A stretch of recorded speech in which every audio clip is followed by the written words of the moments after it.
In Upshur County and look at things that go on in Upshur County, you know, all the school systems that we have, all the benefits that we have of living in a great place in East Texas. It's also wonderful to know that, that the people who serve this county are genuinely interested in people. And the guest we have today, the program we have today is someone that you all know, has been serving this county for several years now, 3 years, 4 years, and 2 years. I just did my 2 years. Just did the two years.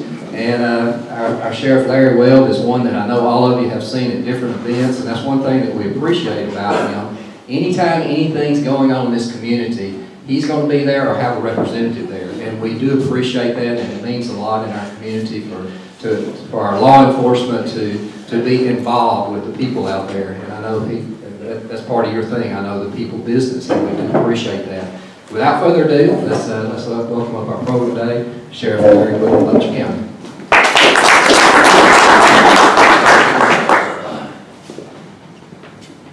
Thank you for inviting me up here to talk today. Duke, I appreciate it. If you haven't noticed, or you don't get updates right quick through the news, I had to hurry up and get back here because I did do a press release over in Tyler today over some work, and I'll bring it to your attention, not really elaborate a lot on it. But at the U.S. Attorney's Office involving the DEA, the ATF, us, Gilmer PD, Sheriff Maxie Siriano over in Gregg County with their Gregg County Code Unit. We just released our arrests and indictments of 7 individuals that are operating a meth ring here in Upshur County. And this investigation it actually was initiated shortly after I took office in 2017. I had a meeting with all the individuals that were present at the press conference and told them what our issues were and how we're going to get them solved. And that has come to fully encircle today with the announcement of the arrest of those 7 individuals and shut down a major meth ring that's been operating here in our county for quite a while. So I'd like to congratulate the other law enforcement officers that were involved and everybody that put in all the hard work and the hours, the investigative hours that it took to bring this thing to a conclusion. That's not the only one. We hadn't stopped yet. So my message to everybody else that's out there doing the same thing is you better stop or you're going to see a visit from us pretty soon. So it's a real good thing, a real good day for us here in Upshur County. Sheriff, would you speak a little closer to the microphone? Oh, okay. There you go. I'm not used to holding this thing up in my face, so if y'all just kind of every now and then go like this. I usually have my wife sitting in the back of the room and she does it for me, so I just look at her to make sure that I'm doing it. So if y'all could all take that role today, we'll be all right. What I want to do is just basically tell you what I've done. I've been in office now for 2 years.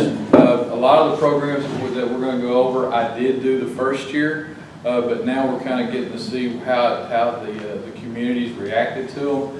How Upshur County's reacted to some of the programs and how they've progressed. So they've been improved quite a bit.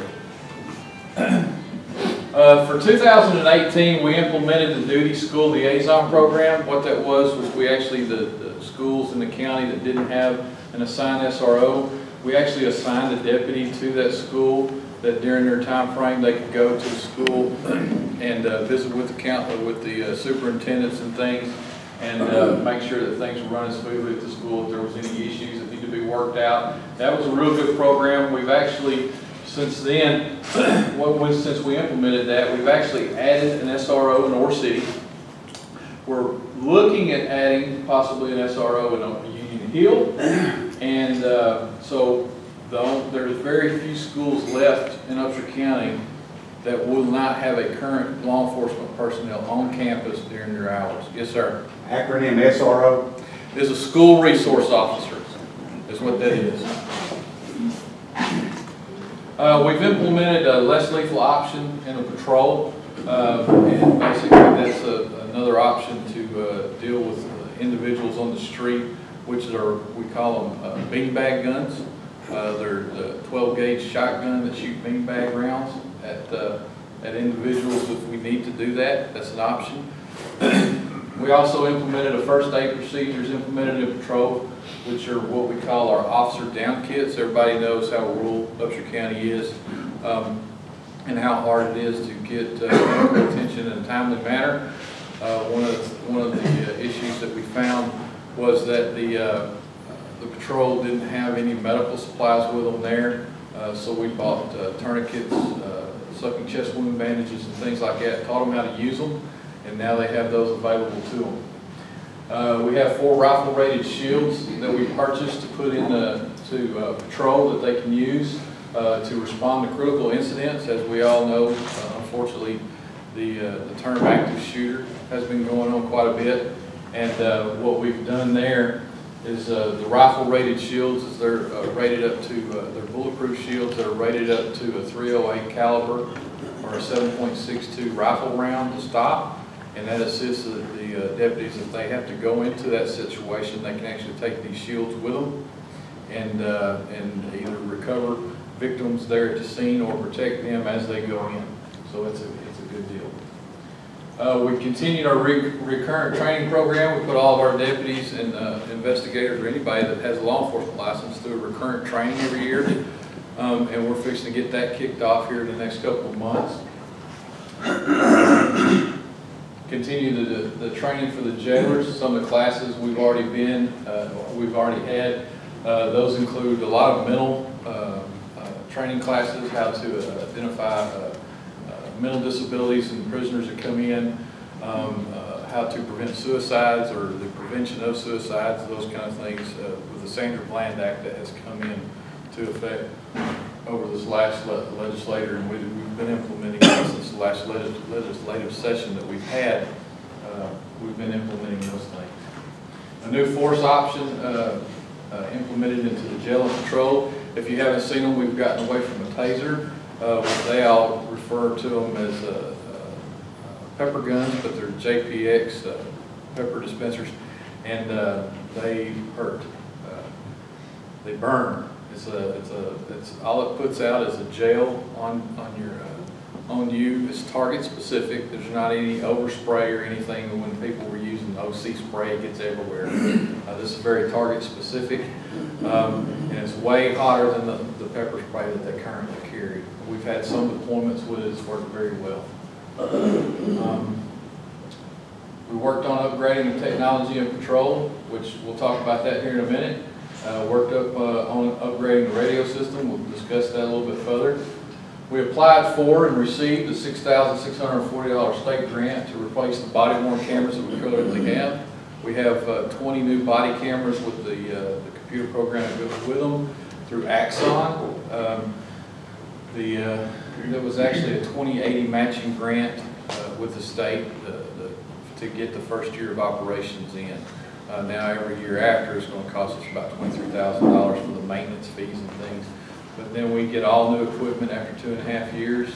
Everything's warranty if things break or during the normal wear and tear of using being used out here on the road. We can get them all replaced at no cost. So it's a real good deal.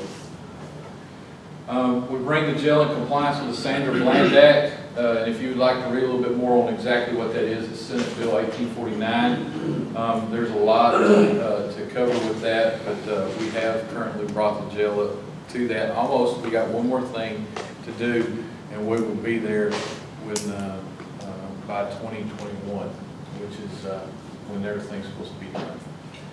We did our courthouse security in compliance with Senate Bill 42, which the courthouse security committee was formed. That's with the district judge and other officials on the board to discuss and make recommendations on how to better secure our courtrooms and our court facilities when those are going on.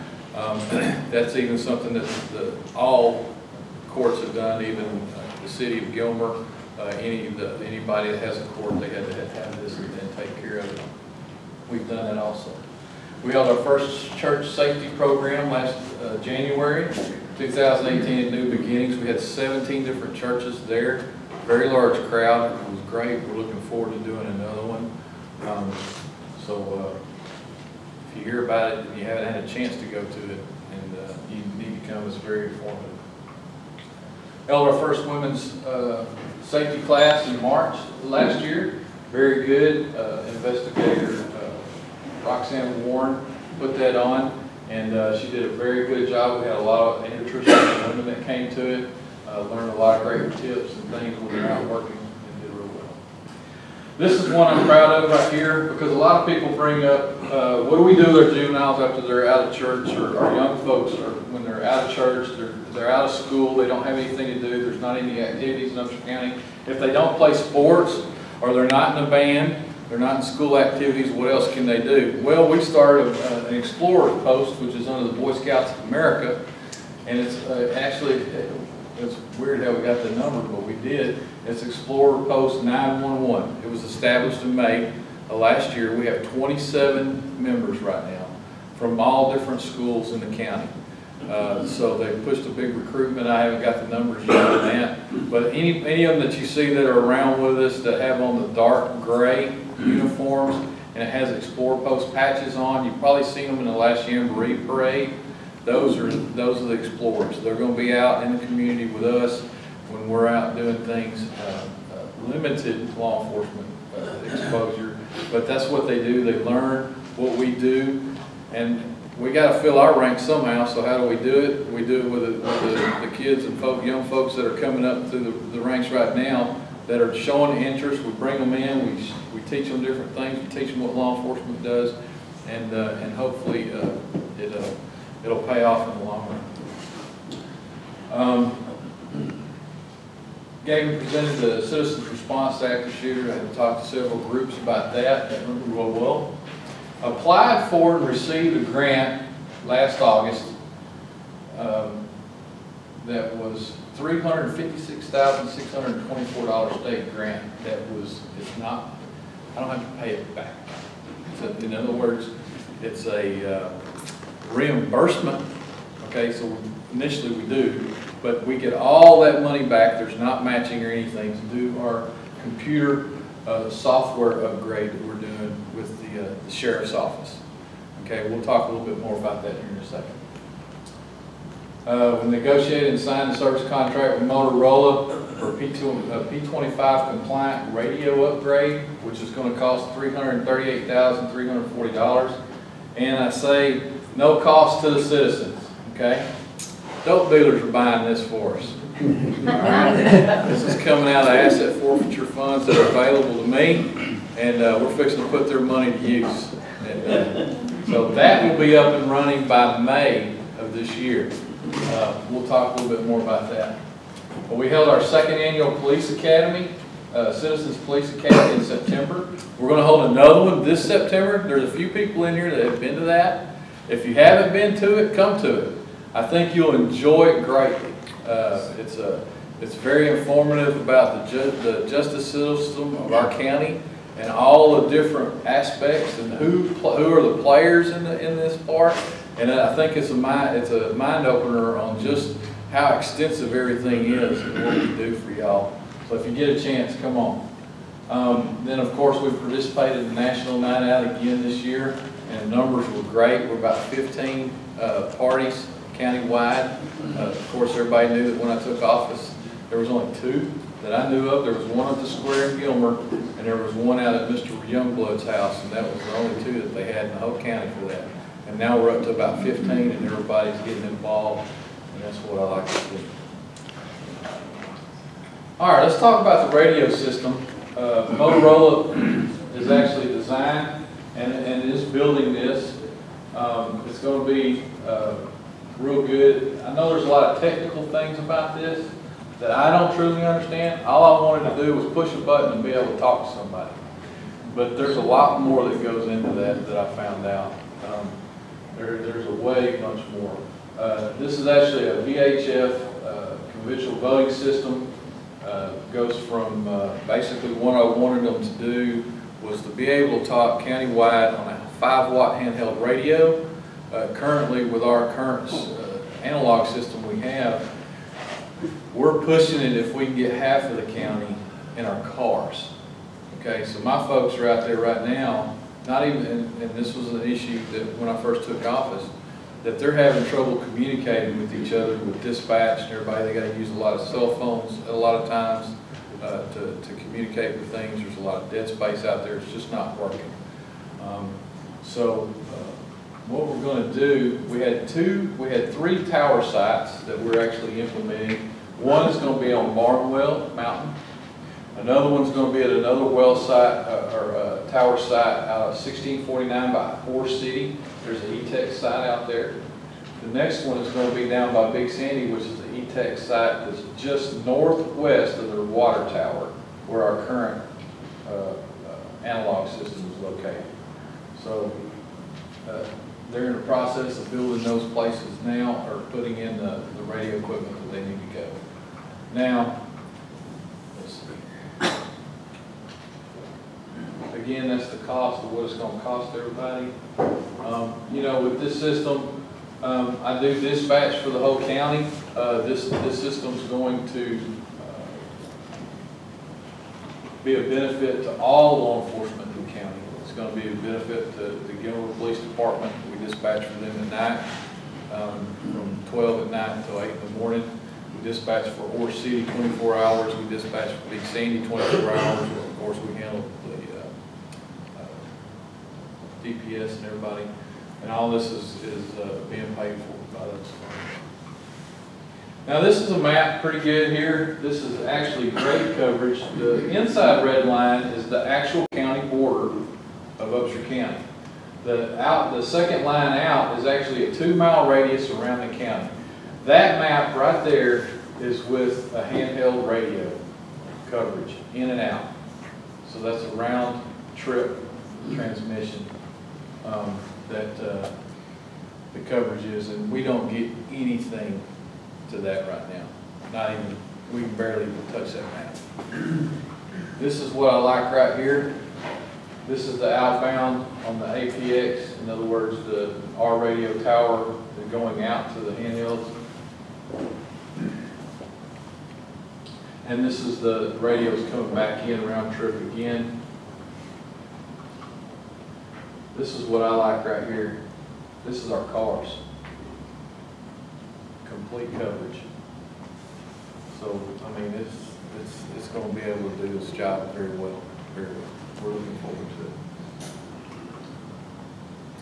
Some of the equipment, if there's any radio guys who'd like to help me out with this, you'll probably be able to tell what this stuff is.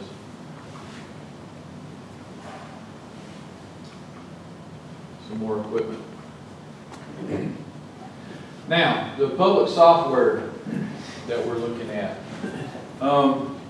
This is going to completely make over how we do business at our office.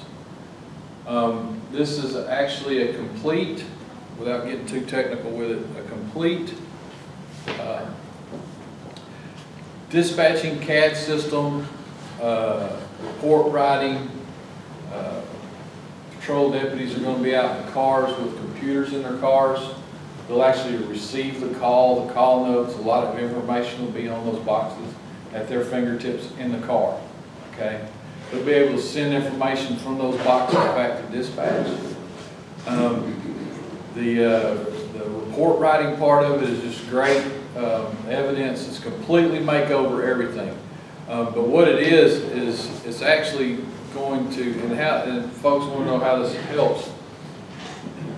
Currently, our deputies have to, if they get a report, they have to come all the way back to Gilmer to write the report. Okay, they don't have any capabilities of writing reports out in the field.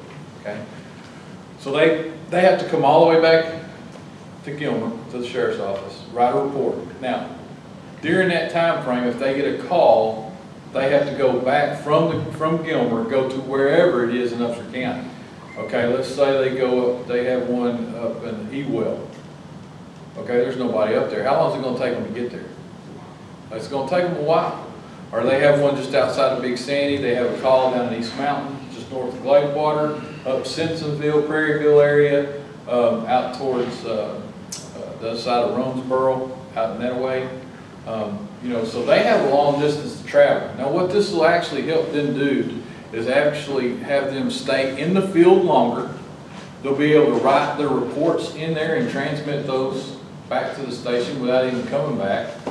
Okay, they'll be able to stay in the field longer. They'll be able to be visible longer out there. Okay, it'll also improve officer safety because of the communications issue with the radio and them.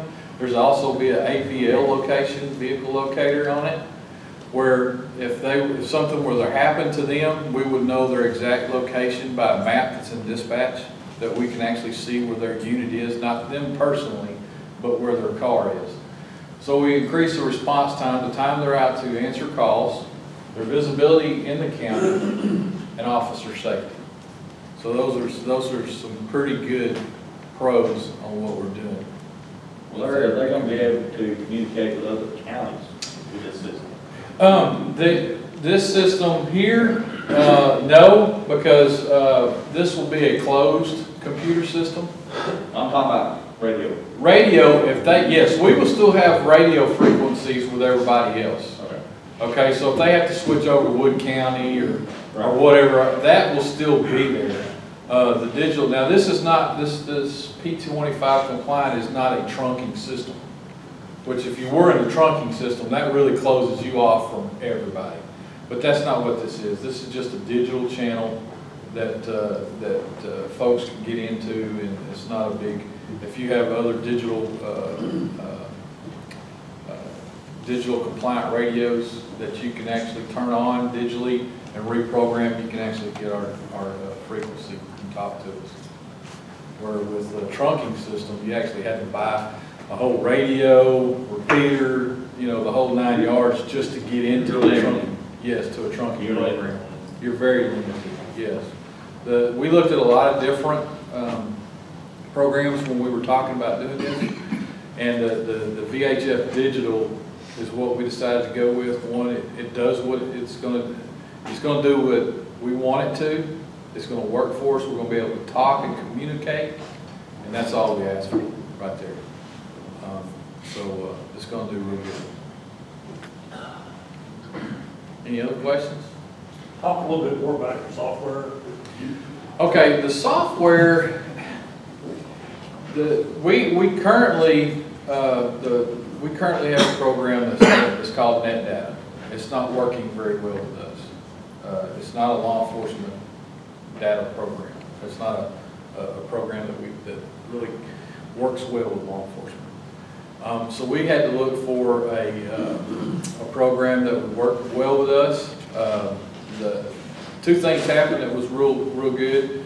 The state of Texas is actually, by probably around 2021, is actually going to require law enforcement agencies to be NIBR compliant, which is National Incident Based Reporting System. And this program does that. The state opened up a grant. We were needing to get probably NIBR's compliant through that. And that's how we actually got the money, through the NIBR's grant. And they actually funded the entire program. Now what it is, it's very automated. Basically how this program is going to work is a call is going to come into dispatch. Dispatch is going to type all the information into the computer, and then they're going to push a button.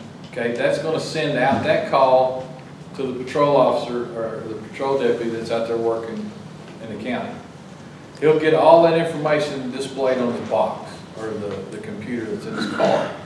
Okay, they'll be able to, from inside the car, run stolen property, license plates, 28s, which your driver's license, your license plate, check for wanted persons, those kind of things from inside the car. Now they'll be able to do all the reports in their car and transport and transmit all of that back into the system through the wireless or the mobile system. And then once all that, now let's say a deputy goes out and makes an arrest, they come in, that's actually going to rotate into a full jail management system that this program does also. So it's all going to be integrated with the reports. So basically the way it starts, it's going to start in dispatch, go out of dispatch to wherever it needs to go. Then if it comes back and there is a jail, and it has to rotate back into the jail, and then we'll have a complete, it'll be a complete circle, complete system. Aviation is doing that right now. They call it ADSB, and they're going to stop using radar, and they're going to use radio frequencies, and they're going to issue air traffic control instructions by the same digital method you're talking about. Mm-hmm. And it'll be a lot more effective for communications, and also it'll be better than radar. They'll be able to tell the aircraft position and altitude, the speed, and the direction, and plus, any airplane that's near that airplane can also get the same information. So it'll help with aircraft control and also collision avoidance too. Yeah, now dispatch will have a map inside on their system that actually would be a map of the county. So they'll know where those calls are going. They'll have where the calls are at. They'll actually be able to see the deputy on that map through the AVL, which is the vehicle locator, the GPS for the vehicle, and the computer. They'll actually be able to see that on the map. So that'll help out too when they dispatch calls to the deputy that's closest to the call. A lot of times too, they'll be able to see that, and that'll help out too. Anything else? We're getting close, so. We're getting close. No questions? No? Well, this year's our build year, so we're in the process of building it. Last year was funding everything. We got everything funded, so now we're going to build it. And then we're going to have another big to-do show and tell thing when it's all up and running, and we'll get all that taken care of. Again, thank you, Mr. Dick, for inviting me. I enjoyed it. Thank y'all very much. Dinner, lunch was great, if you can tell. I don't skip too many meals, but I enjoyed it and look forward to seeing y'all again. Thank y'all.